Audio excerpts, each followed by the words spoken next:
ka-friend chef, today's video ay magluluto tayo ng potato wedges. Okay, so sit back and relax and please enjoy watching this video until the end. Friend chef, here are the ingredients. Meron tayo ditong 3 pirasong patatas. Meron tayo ditong 2 cups na flour, all-purpose flour. Ang dami ng flour ka-friend chef, depende sa kung ano din kadami yung ating patatas. Okay, gagamit tayo ng paprika, garlic powder, gagamit tayo ng suka, cooking oil, and of course, salt and pepper. Okay ka-friend chef, let's do the rock and roll. Okay, what we're going to do next ka-friend chef is hihiwain natin yung ating patatas. So, ganyan lang ka-friend chef.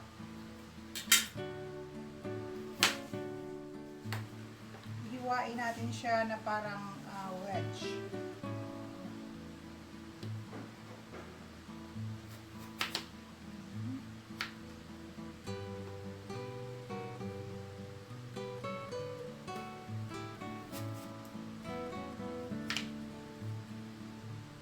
Isusok natin sa tubig.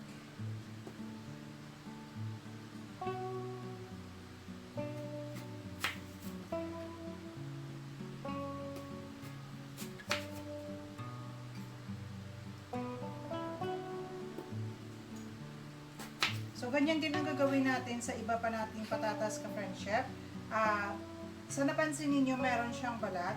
Pwede niyo siyang balatan, pero ako mas gusto ko yung may balat. Anyway, malinis naman siya. Nilinis ko siya ng mabuti.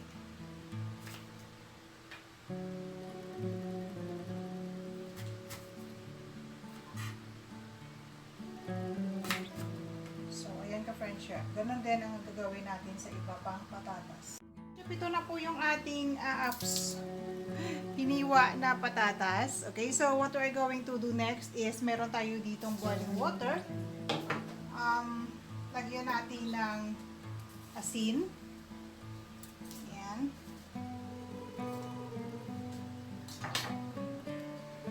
And then after that, ilalagay natin yung ating patatas.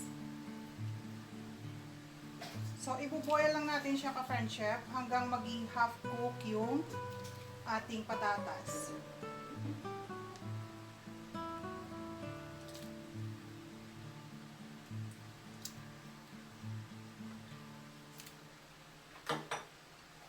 Ayan. So, hayaan na lang muna natin siya dyan ka-friend chef. Balikan natin siya later.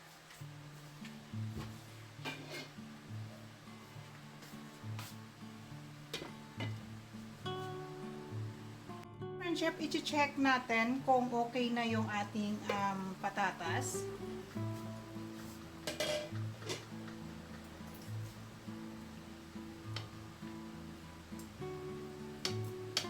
Ayan, okay na siya ka-friend chef. Half cook na siya. So, what we are going to do next is i-remove natin siya sa boiling water.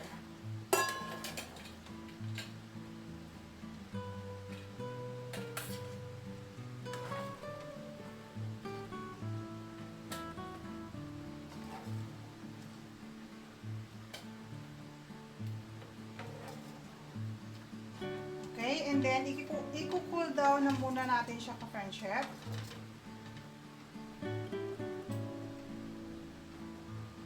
So, ayan na siya. So, let it cool muna. Okay, habang pinapa-cool down natin yung ating pinakuloang patatas, gagawa tayo ng butter. So, ayan, 2 cups na flour.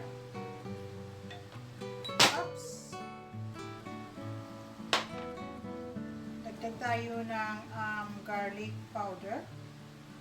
Ayan, tansya-tansya lang yan ka-friend chef.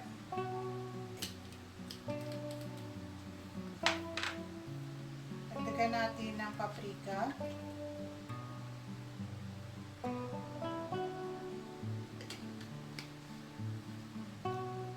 And of course, salt and pepper.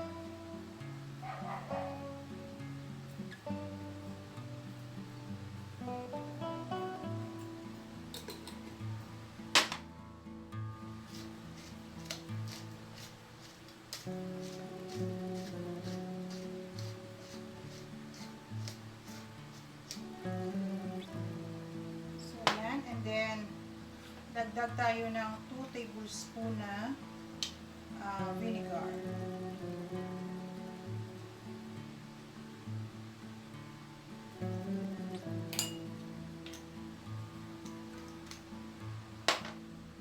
And then, mix lang natin.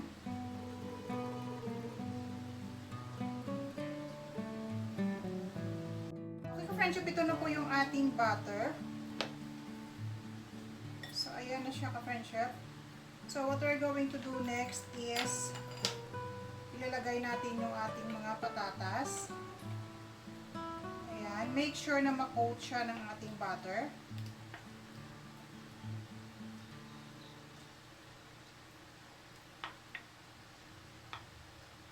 Ayan. First batch lang muna ka-friendship. Yung iba, gawin nating second batch para hindi sila maging crowded sa ating mixing bowl.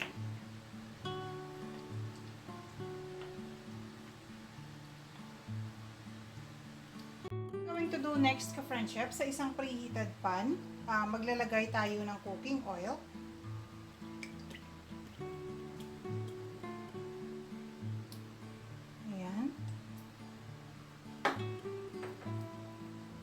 Make sure na mainit siya. And then, ipiprito natin yung ating patatas. Ang ating pinakuluang patatas.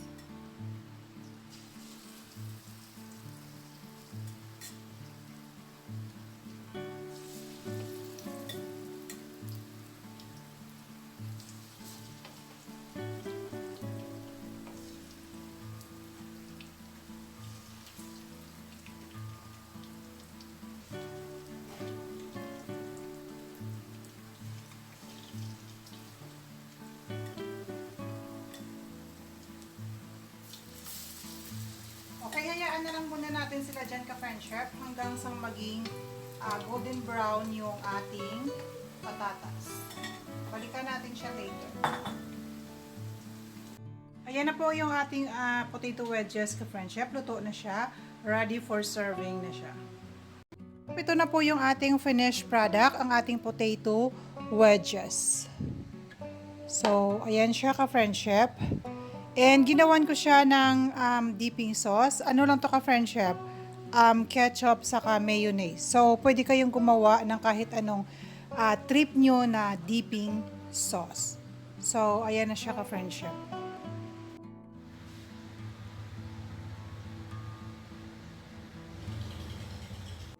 Okay ka-friendship, sana nagustuhan ninyo ang potato wedges natin for today.